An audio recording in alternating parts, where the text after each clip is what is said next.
내가 땀 흘려 집을 세운다고 할지라도 하나님이 지키시지 아니하면, 내가 온갖 노력을 다 기울여서 피투성이를 튀겨가면서 성을 세운다고 할지라도 하나님이 도와주시지 아니하시면 세우는 자의 수고가 헛되어서 무너지고 마는 그런 어리석은 모습을 우리가 낳을 가능성이 있다고 하는 것입니다. 더 소중한 것을 지킬 줄 알아야 된다. 눈에 보이는 것만 따라가다 보면 인생은 헛되다고 하는 것입니다. 돈을 모았다고 할지라도, 지위를 얻었다고 할지라도, 커다란 집을 얻었다고 할지라도 빈둥지에 살아간다고 하는 공허감을 이길 수가 없을 것입니다. 이제는 그 빈둥지에 하나님을 채워야 할 때, 하나님으로 충만할 때가 되었습니다. 이제는 참된 인생의 지혜를 배워야 할 때가 되었습니다.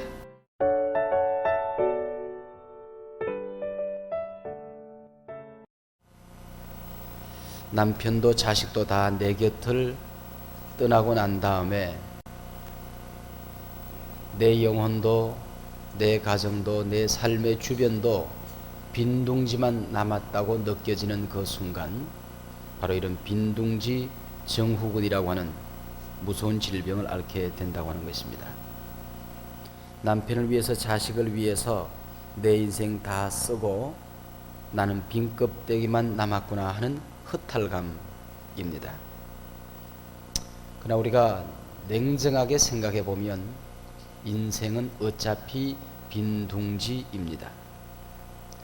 빈둥지 정후군에 잠 못 이루고 허탈해하는 여인들이 있는가 하면 빈둥지에 주님을 모시고 깊은 잠과 평안을 잘 뿐만 아니고, 이제는 내가 주님을 위해서 살아야지, 내 하나님 나라의 영원을 위해서 살아야지, 그래서 하나님 나라 사역에 전적으로 헌신하는 아름다운 사람들도 얼마든지 있을 수 있습니다. 여러분은 어느 쪽을 선택해서 살고 계십니까?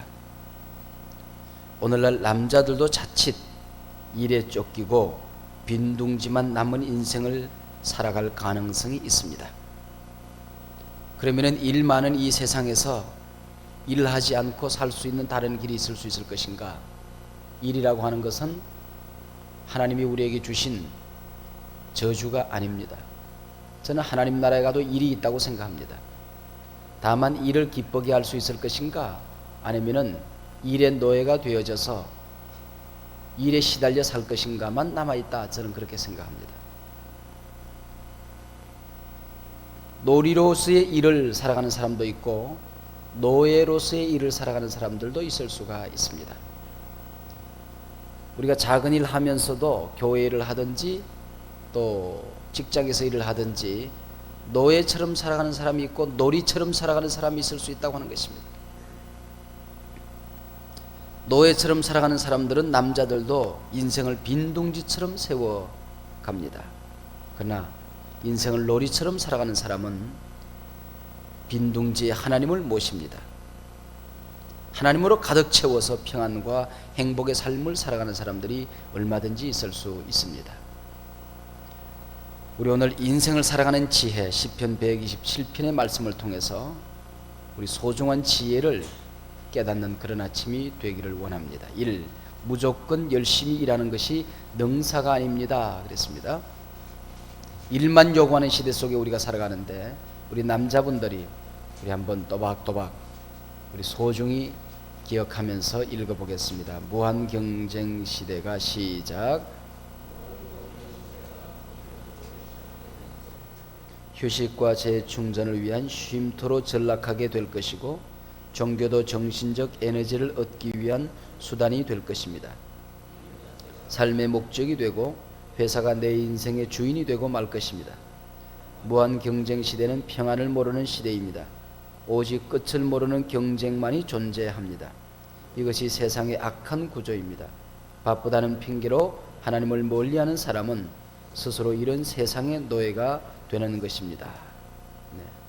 오늘 우리가 살아가는 시대가 바로 이런 시대가 되어져 가고 있습니다. 우리 전 민족이 이런 시대를 잘 슬기 있게 극복해야 됩니다. 일하지 않고 살아갈 수 있는 어떤 길도 없습니다. 일할 수밖에 없을 것입니다. 그러나 일의 노예가 되지 말고 일로부터 자유하고 평안하는 법을 우리가 배우지 아니하면 우리는 인생을 승리하는 삶을 살 수가 없을 것입니다. 자, 하나님을 의지하여 쉼과 평안을 누리십시오 그랬는데, 그 다음에 보면 여호와께서 집을 세우지 아니하시면 세우는 자의 수고가 헛되며 여호와께서 성을 지키지 아니하시면 파수꾼의 경성함이 허사로다 그랬습니다. 내가 땀 흘려 집을 세운다고 할지라도 하나님이 지키시지 아니하면, 내가 온갖 노력을 다 기울여서 피투성이를 튀겨가면서 성을 세운다고 할지라도 하나님이 도와주시지 아니하시면 세우는 자의 수고가 헛되어서 어리석은 바벨탑으로 끝날 가능성이, 무너지고 많은 그런 어리석은 모습을 우리가 낳을 가능성이 있다고 하는 것입니다. 이 고백은 솔로몬의 고백입니다. 솔로몬은 이 땅에 살아가는 사람들이 가지고 싶어하는 것 한번 다 가져본 사람입니다. 이 땅에 살아가는 사람들이 하고 싶어하는 것, 누리고 싶어하는 것 모두를 다 누려본 사람입니다. 해본 사람입니다. 부귀 영화를 누렸습니다. 수많은 후궁들을 거느려 본 사람입니다. 지혜로운 장수들과 활 잘 쏘는 장수들, 칼을 잘 휘두른 장수들을 두고 수많은 군사들을 훈련시켜서 자기 주변에 두어본 사람입니다. 지혜로운 비서진들을 잘 두어서 정치를 해본 사람입니다. 그러나 작은 범죄가 큰 범죄를 낳았고, 타락은 또 다른 타락을 낳아서 나라는 위기 분열의 조짐을 보이기 시작했습니다. 바로 이 무렵 솔로몬은 이런 고백을 하게 된 것입니다. 집을 세우는데 자그만치 13년간에 걸쳐서 자기 집을 세워보았습니다. 그 집이 어떤 모양을 하고 있었을까요? 그 집이 도대체 얼마만큼 컸을까요? 여러분, 우리가 이만한 집을 짓는데 뭐 사람 몇 사람 들이지 않고, 요즘 기술이 있어 그렇긴 합니다만은 1년 6개월 걸렸습니다. 솔로몬이 하루에 수만의 사람들을 동원해서 13년 동안 집을 지었다고 하면 어떤 집을 지었을까요? 솔로몬은 성전을 건축하는데 7년이라는 세월이 걸렸습니다. 그 웅장함이, 그 거대함이 어땠을까요? 가히 짐작하고도 남음이 있을 수 있습니다. 그러나 이렇게 집을 세우고 성전 건축하고 성을 세워도 주님께서 지키시 아니하시면 허사다 그런 얘기입니다. 아무 소용이 없다 그런 얘기입니다. 하나님을 의지하여 쉼과 평안을 누리십시오. 여자분들 같이 읽겠습니다. 그러나 성경은 시작.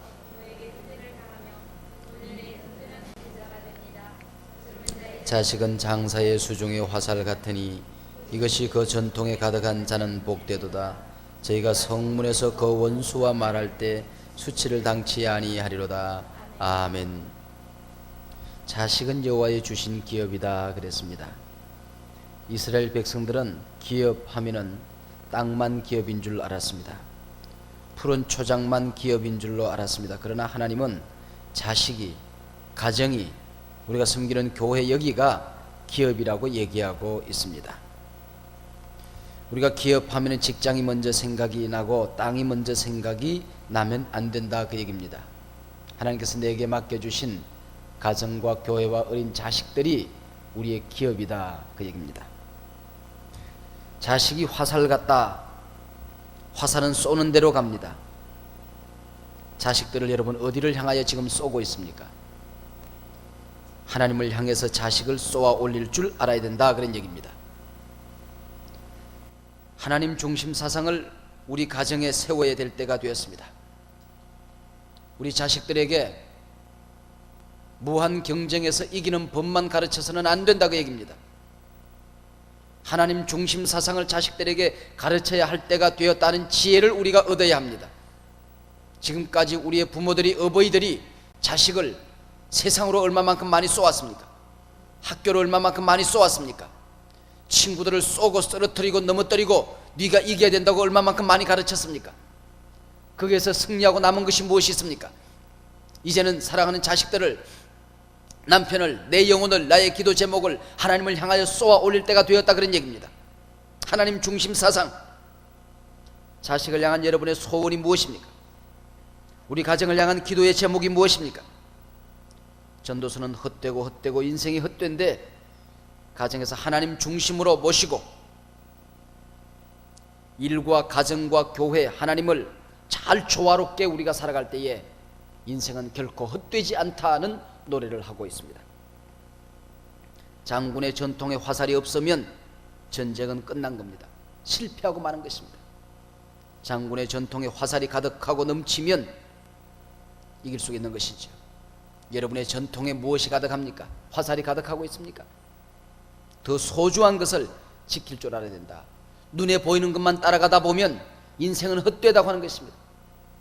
빈 둥지만 남았다고 하는 허탈감에 빠져들게 될 것입니다. 돌 모았다고 할지라도, 지위를 얻었다고 할지라도, 커다란 집을 얻었다고 할지라도 빈 둥지에 살아간다고 하는 공허감을 이길 수가 없을 것입니다. 이제는 그 빈 둥지에 하나님을 채워야 할 때, 하나님으로 충만할 때가 되었습니다. 이제는 참된 인생의 지혜를 배워야 할 때가 되었습니다. 하나님께서 우리 민족에게 그것을 소중하게 가르쳐주고 있습니다. 세상의 노예가 되지 말고 하나님의 자녀가 되십시오. 같이 읽겠습니다. 내가 시작. 우리를 지키시는 하나님, 우리에게 평안을 주시는 하나님,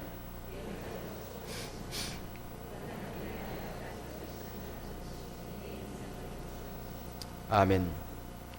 크로닌이라고 하는 사람이 쓴 책 가운데 성체라고 하는 책이 있습니다. 거기 보면 한 젊은 의사가 탄광촌에 들어가서 헌신적으로 일을 하기 시작합니다. 근데 열심히 일을 했더니 돈이 벌립니다. 근데 조금 나이가 들어가면서 돈 버는 맛을 알게 되었어요. 돈 맛을 알면서부터 인생이 구질구질해지기 시작합니다. 돈 맛을 알면서부터 인생의 참된 맛을 잃어버리기 시작합니다. 타락합니다. 그가 생각해서는 오직 부귀, 영화, 명예 외에는 아무것도 생각하는 것이 없었습니다. 그래서 약값을 비싸게 팔기 시작했고, 돈 되는 일이라면 뭐든지 주저하지 않았습니다. 주사한 대로 고칠 수 있는 사람을 수술해서 사람을 괴롭히고 수많은 돈을 뜯어냈습니다.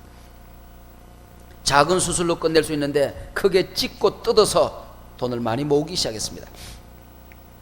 불의의 사고로 어느 날 사람을 죽이기 시작했고, 그가 높이 세워두었던 명예는 추락하기 시작했고, 수많은 돈을 잃기 시작했습니다.